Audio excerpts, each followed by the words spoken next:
let people know we're praying for him.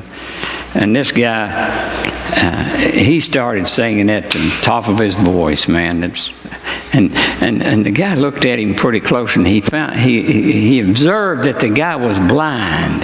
He couldn't see.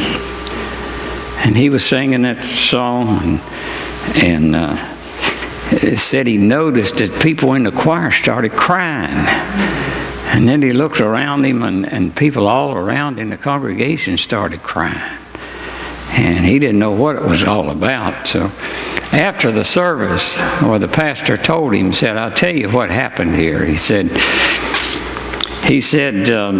this man 10 years ago went squirrel hunting one day with his father.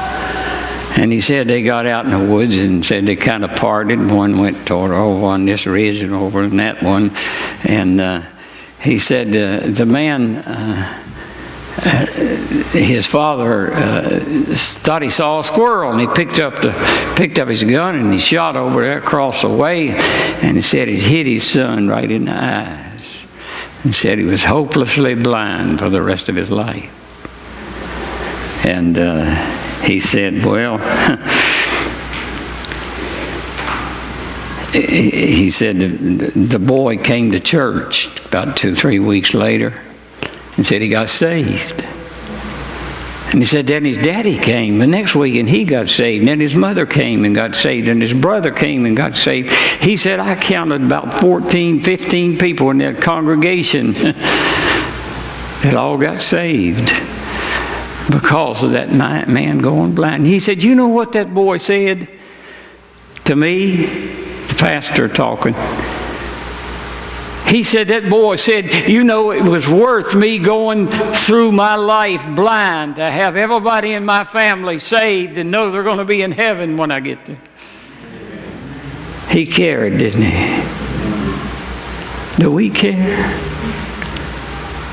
Do we fuss too much about things we have to go through sometimes to get the gospel out, and to pray and care for our oikos and costs and make ways so we can get to them and talk to them and spend some money that we might be able to do so and to have more time with them?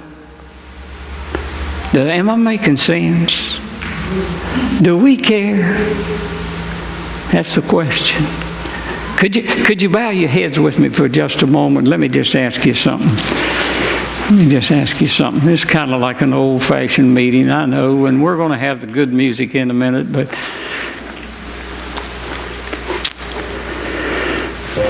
do you care about someone special? Let's all pray for it together. 1, 2. I know you do. If you've heard one lesson on this oikos, I know you're thinking about somebody in your family or in your neighborhood or somewhere, and you want to see them get saved. They're good people most time.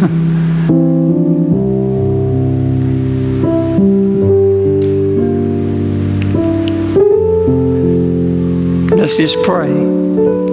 Bow your head and pray for those people that you're thinking about. Maybe you're here and you've never been saved, and you wonder what it's all about. How come we have so much fun about it? It's because God's so good to us. He sent His only Son to die for us. And if you've never been saved, you think about it, will you? Maybe you'd like to come and somebody here will talk to you about it and show you from the Bible how you can be ready to go to heaven. But maybe you're having trouble with this oikos and you've got questions about it, and you want to do more you can do to try to get yourself ready and try to make a way to witness to these people that are not saved. You feel free to come up this aisle anytime and talk to Joe or myself or Dwayne back there or Chuck. Chuck's coming now, my friend. help you with it any way we can. We'll tell you how to care and how to show people you care. Whatever it is, you think about it and pray about it. Is anybody that just like to just get up from your seat now and come up here and say, I've got questions, I need to talk about this with somebody? Pam's here, she'll talk to you. My wife Tisha's here, she'll talk to you. Women or men, whatever you are. If you want to talk to somebody, God bless you, brother.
Brother's got a parasite condition.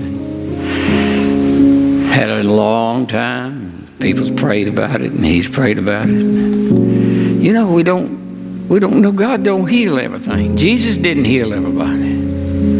In fact, in his hometown, he didn't heal everybody. We know what God's power is. No, we don't have any trouble with that, do we? But sometimes we're not sure what his will is, are we? He might be telling this brother something. He might be waiting on him. He might be telling you something. You've got something you can't get healed, you can't get God to do for you, and you've wondered what. He'll tell you what it is. If you'll sit still somewhere and let him talk to you, he'll tell you what's wrong. Amen? Well, I've enjoyed being here. God bless you so much. Brother Joe, come on up here and close the service any way you see fit.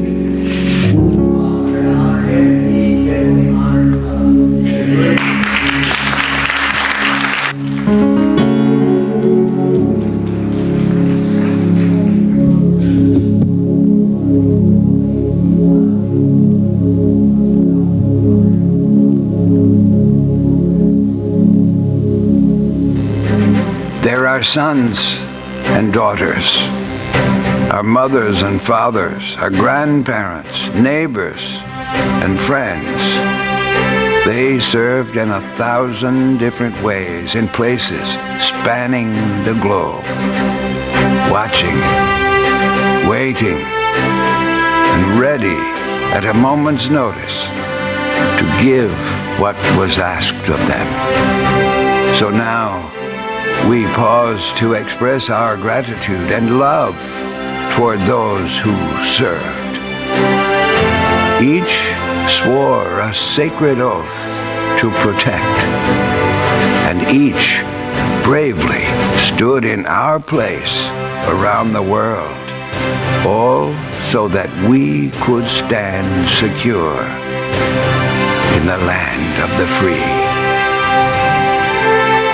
Words like sacrifice, honor, commitment, integrity, bravery, and courage hardly scratch the surface of our gratitude for their service. While our words fail against the enormity of expressing our thanks for all you've done, we still raise our voices and honor you in our hearts. which are filled with the deepest kind of gratitude. To all of you, we pause to say, God bless you. And thank you